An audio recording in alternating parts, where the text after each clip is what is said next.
I thought for sure we were winning 33. Actually, even when I saw that they had 19, I was like, 19 in the third quarter, it's pretty good. The most I've cared about football all season. Except for, actually, when Lamar threw his fourth pick, I was like, this is making me like way more angry than I would be happy if the Ravens won, so I'm going to play FIFA instead. That's my issue with football. I get madder about it than I get joy. Like, I'm madder right now than I was happy when the Ravens last won a Super Bowl. So it's time to turn the TV off.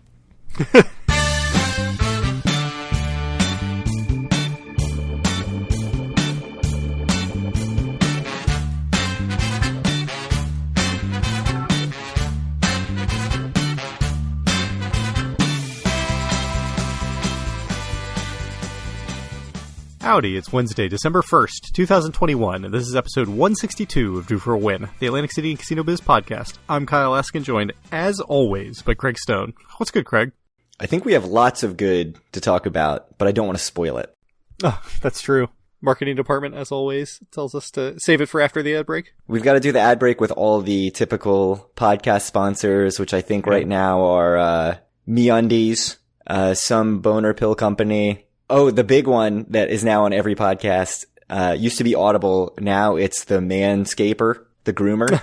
Yes. Indeed. Every podcast has to read out that ad, and I feel so bad for them. But not that bad, because they get to roll in their manscaping money. That's true. I don't know how much money they get. It seems like they all get free manscapers. It's called like the lawn mower. That's actually what it's called. And now we're actually just reading an ad for Manscaped, and they don't even sponsor us. We did not even get any free manscapers. This is just like our Chickies and Pete's ads. Chickies and Sweets. Our idea, trademarked. So, in 1862, you have pointed out an old kind of 2016, I think, auction for a Atlantic City fractional note. I guess that was something, just to have something. Good job, Greg. This is the kind of deep dive you have to do to get stuff in the 1860s, which is right after Atlantic City being chartered. And just these few years, there's not much. Sort of notable is that it's signed by Robert B. Leeds. I mean, as it would be because he was the treasurer at the time. But he was Atlantic City's first postmaster and treasurer. And the currency.ha.com website that lists this auction information says... Heritage Auctions? Oh, yes, Heritage Auctions. Thank you. He was later the hotel keeper of the Alhambra, which was one of the leading summer boarding houses of the city.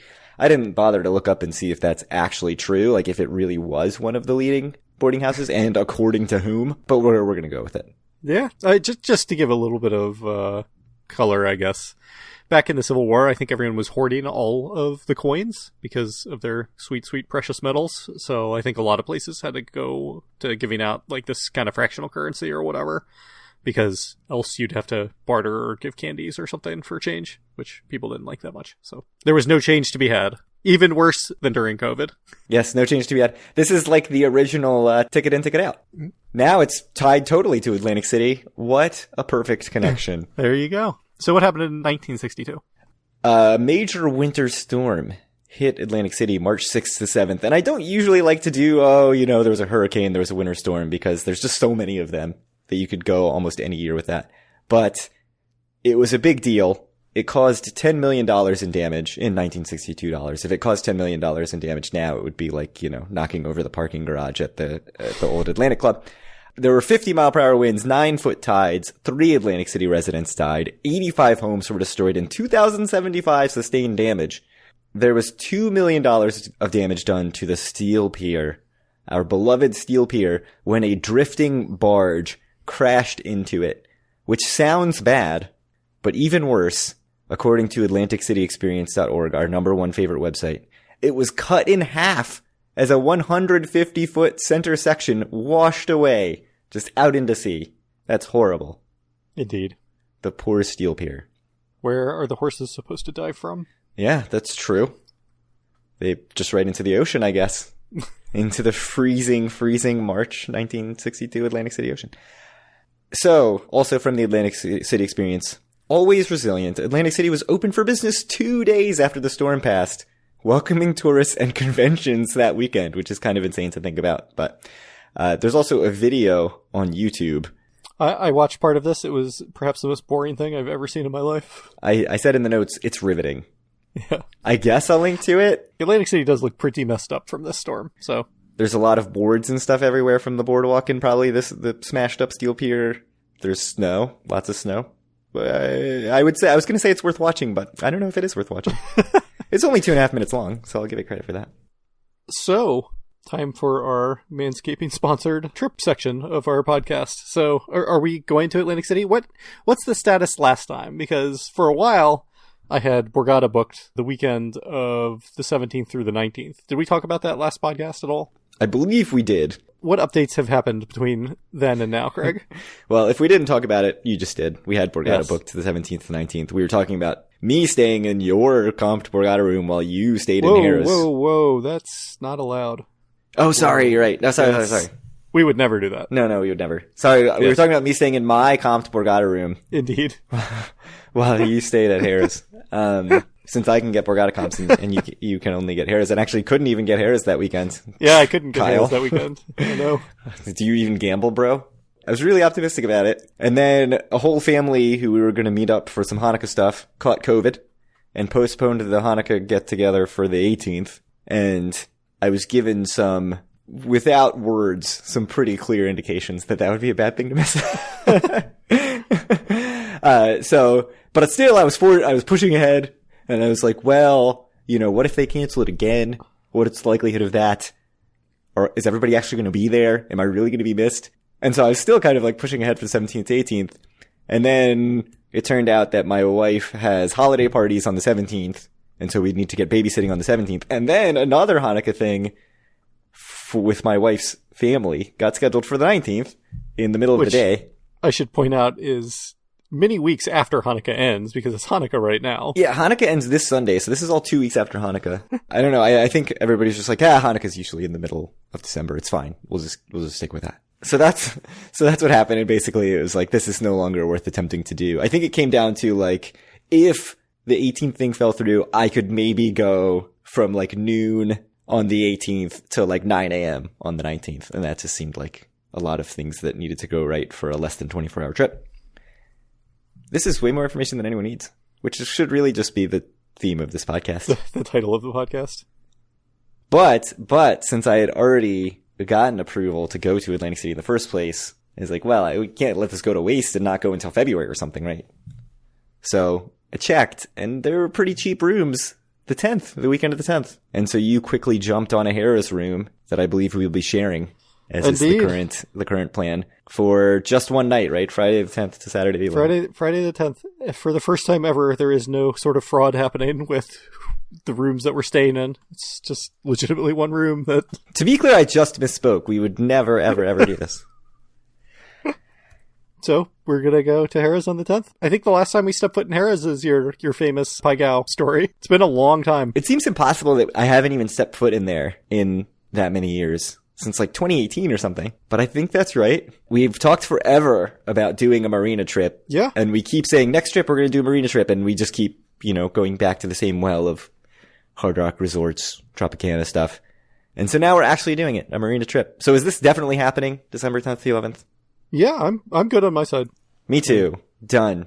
Good. What's your timeline? When will you get there on Friday? When will you need to leave on Saturday? I would hope that I could stay reasonably later than usual on Saturday, given it's just a one-night trip. So maybe like sometime in the afternoon, not my usual like 9 a.m. leaving time. And I don't know when I'll get there. It depends on if I do a little bit of work Friday or not. But I'm not sure. Basically, what's your plan? So my plan is to just drop off the kids and go as soon as possible, which could either be a 10:30 bus, could be a 9:46 train to Philadelphia, which is the one I took last time. Uh-huh. Or I could rent a car, and it's only $80 to rent a car for the weekend. Which is very cheap, but really limits my boozing I can do on Saturday, which you are also driving home on Saturday evening. Yes. So we'd be in the same situation. Indeed. Just take the whatever, our bus. Yeah, the R bus does not go from Newark on Fridays, only on Saturdays.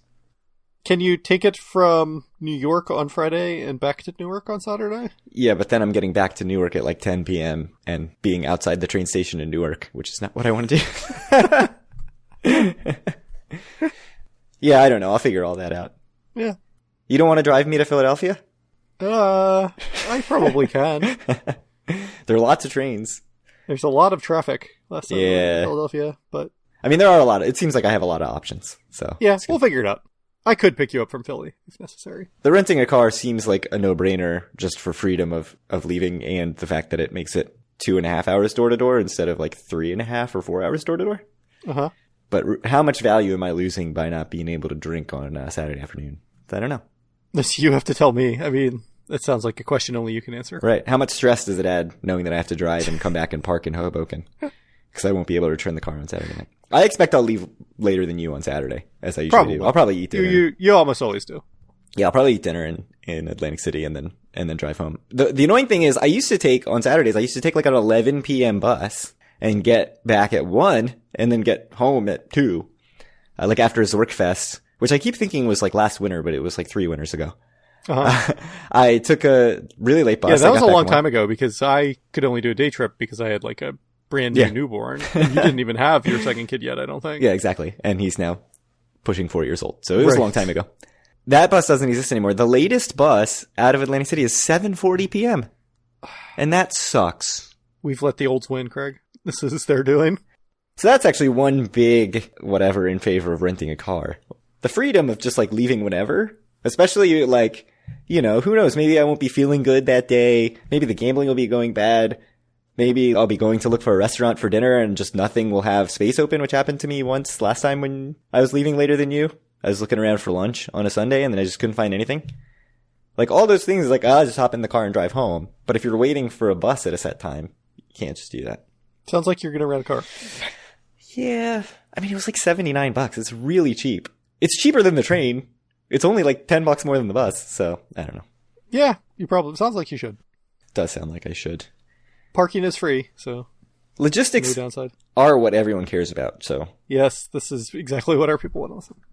I'll go hit up the Auto Slash just live during the podcast. Also, another podcast sponsor that is on a lot of podcasts, travel podcasts.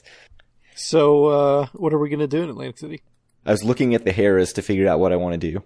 The lobby bar looks very cool, I would say. They have 2 video poker bars, and I've never played at either of them. X Bar, which is sort of their version of Borgata's B Bar.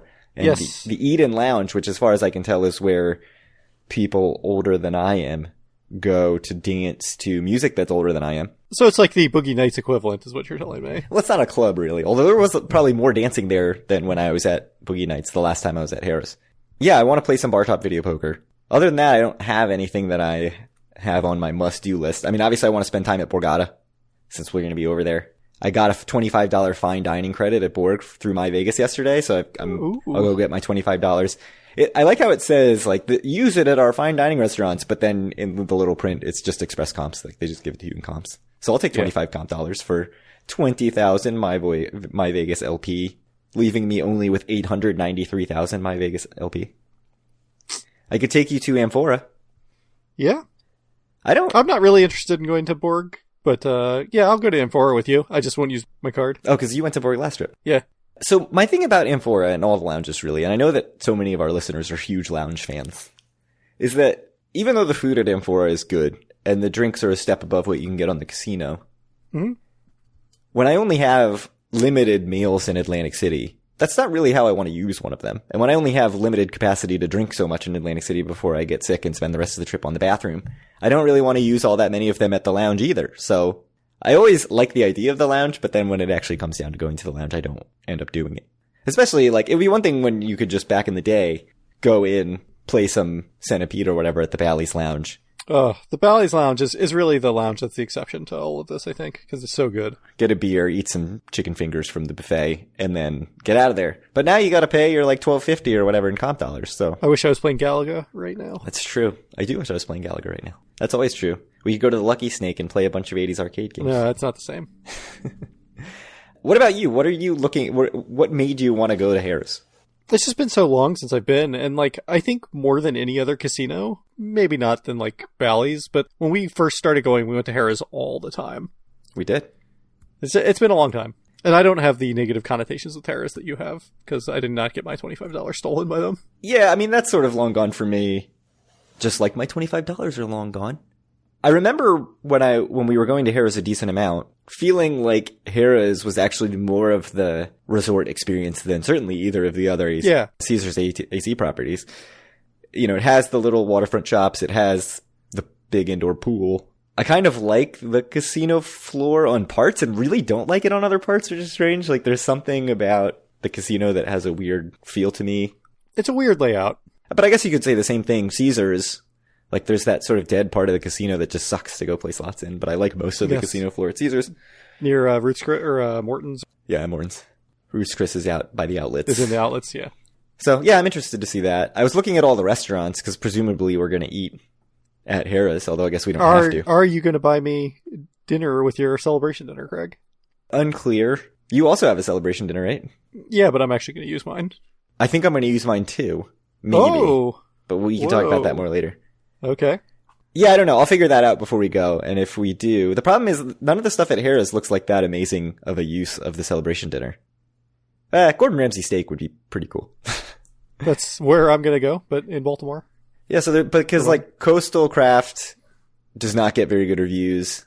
I think that's down by the pool. That's not where I thought it was, but yeah, I think it's down across from the pool. There's the new Rum Point Crab House that looks okay, I guess. Or you can use it at AC Burger Company. So I don't even know what restaurants they really have anymore. Yeah, a lot of the stuff that I was interested in before has been taken away and genericized, which we talked about for a few episodes in a row, like probably 4 or 5 years ago.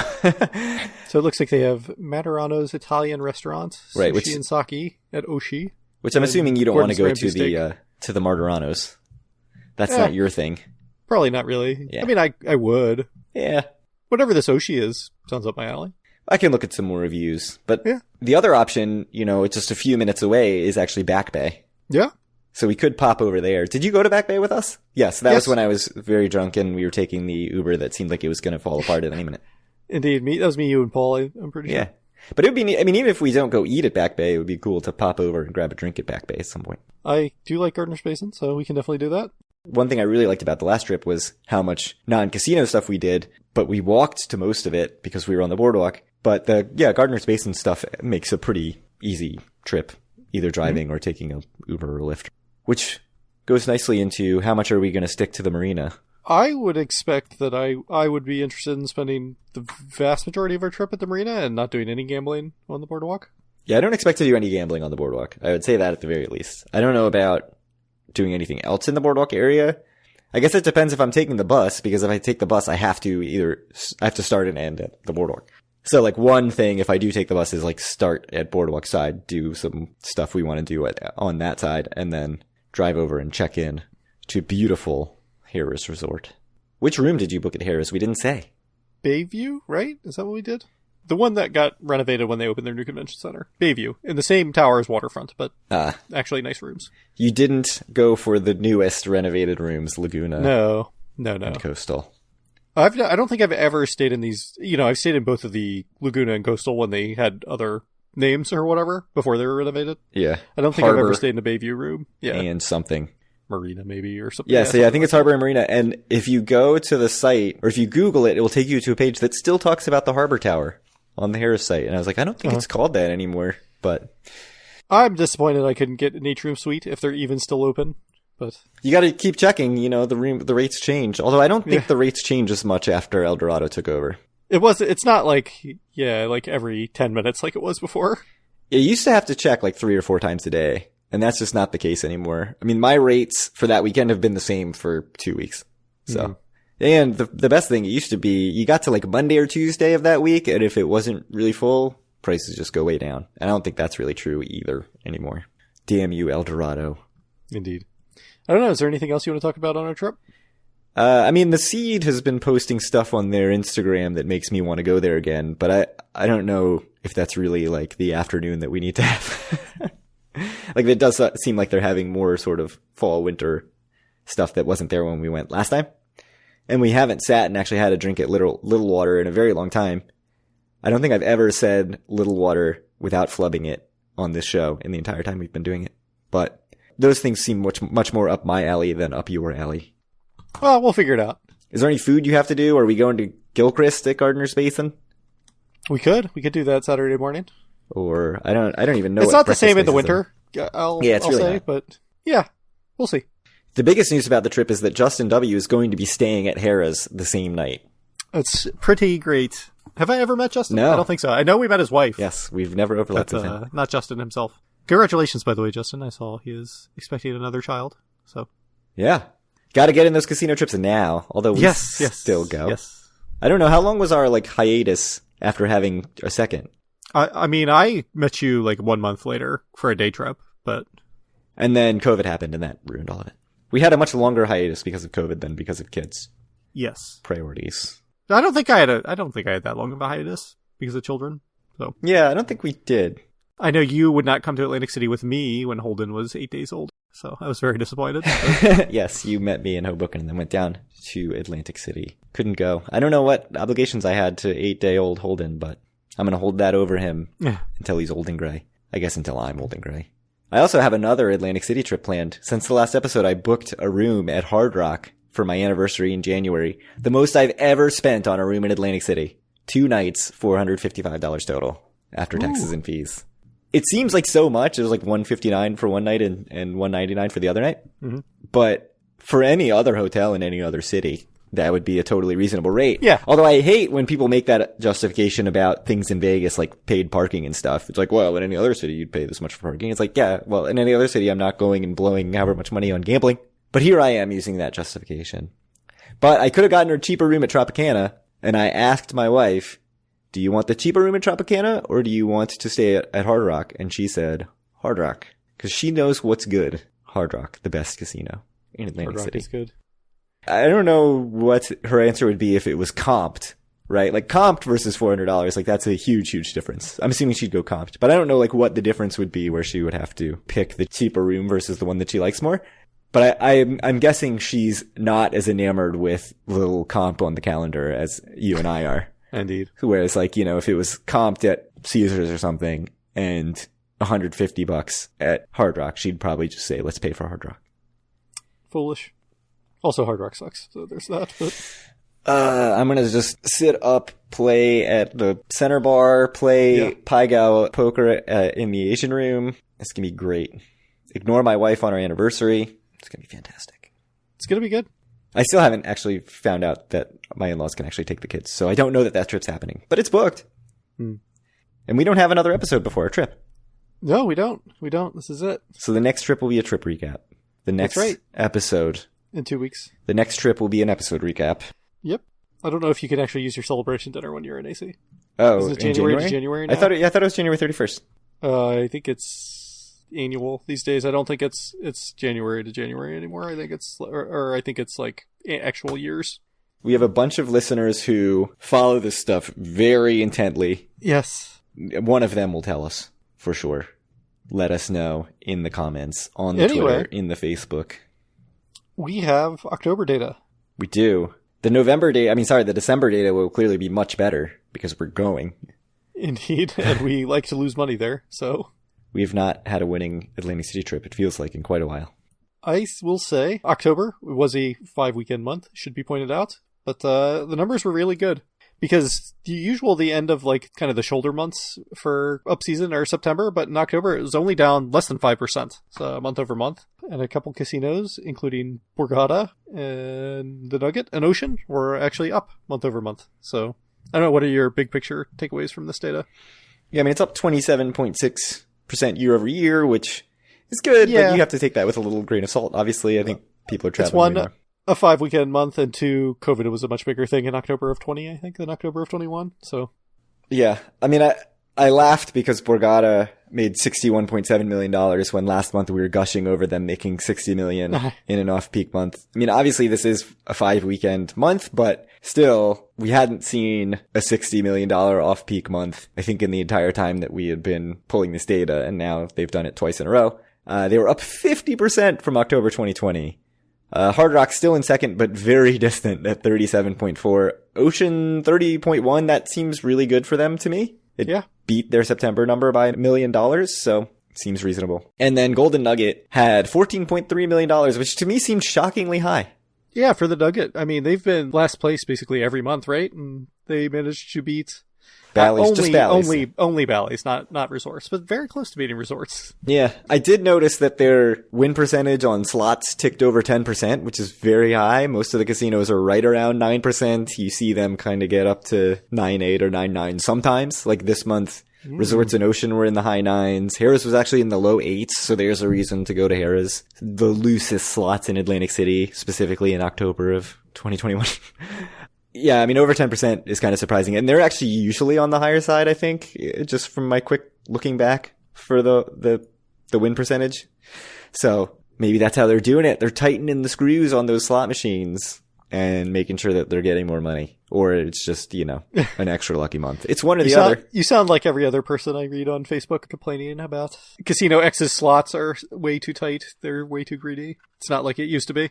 No, it's not like it used to be. Specifically, I couldn't win between 2 and 3 p.m. on Saturday, so I don't know why this casino is totally going downhill and made the slots so tight. We see a lot of, I hear the casino makes the slots tighter in the evenings on weekends and stuff like that. Could be true. Yeah. Any other thoughts on the October data? No, it was good. These things have longer time periods or whatever, and everything seems to indicate that Atlantic City is still doing very well right now, which is good. Yeah, I think it's sort of in line with what we've been seeing the last 3 or 4 or 5 months, and it's good.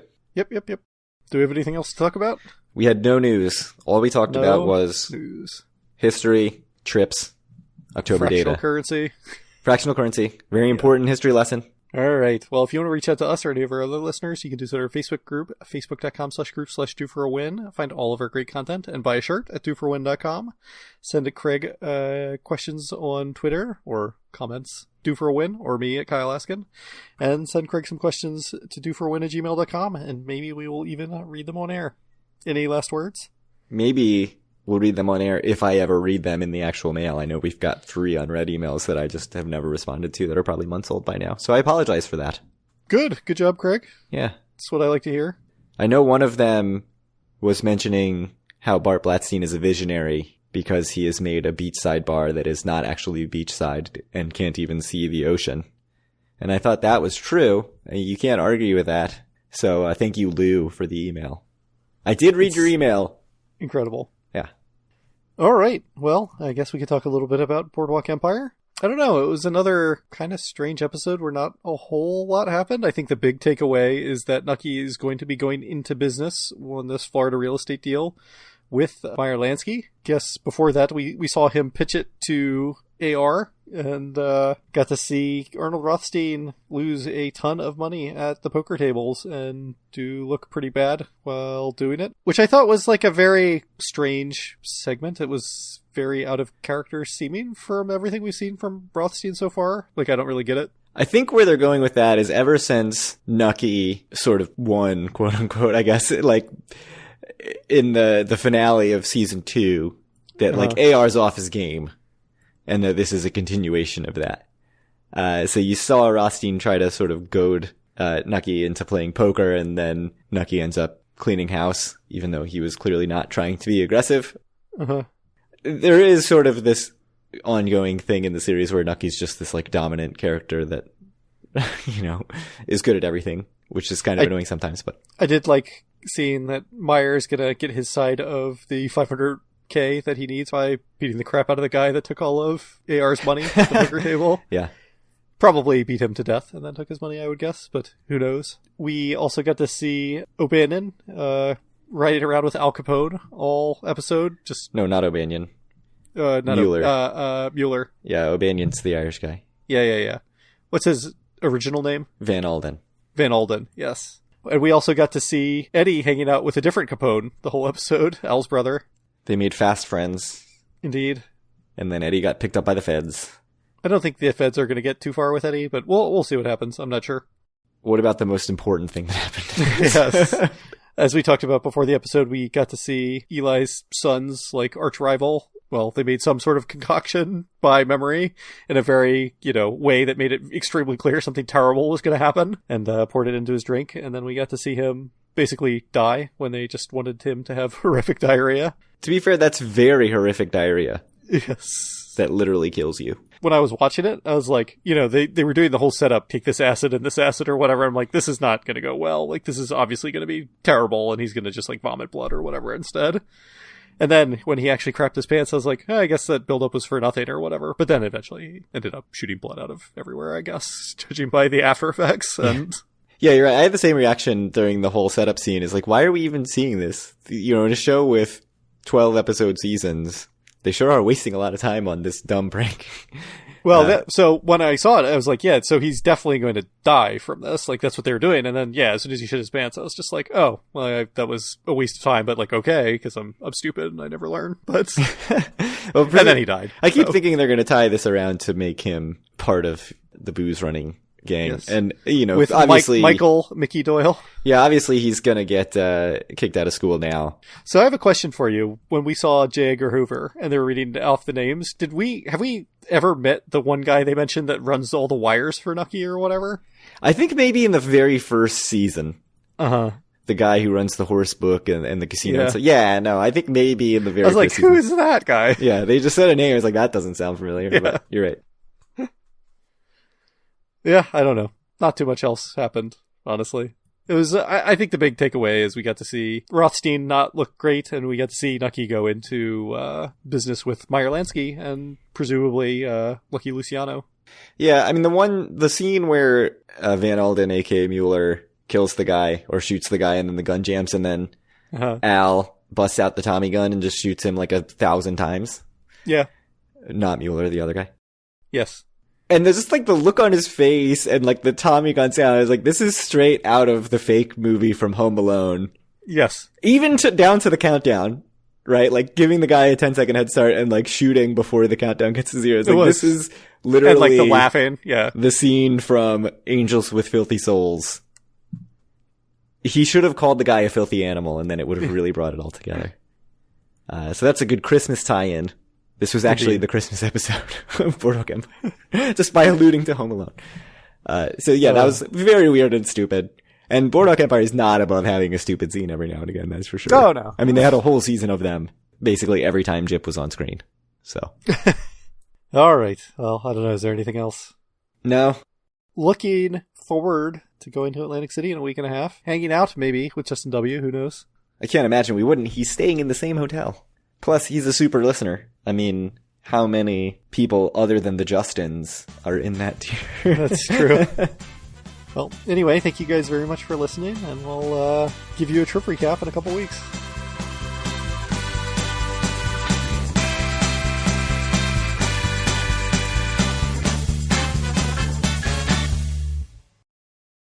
You actually need to be commended, though we like to make fun of it on the trip, or on the podcast. I feel like it's been a long time since you've even nearly shit yourself to death in Atlantic City. It's been years. Yeah. No, but you're right. I've been better. Hopefully I'm not, due for a terrible shit. Dude,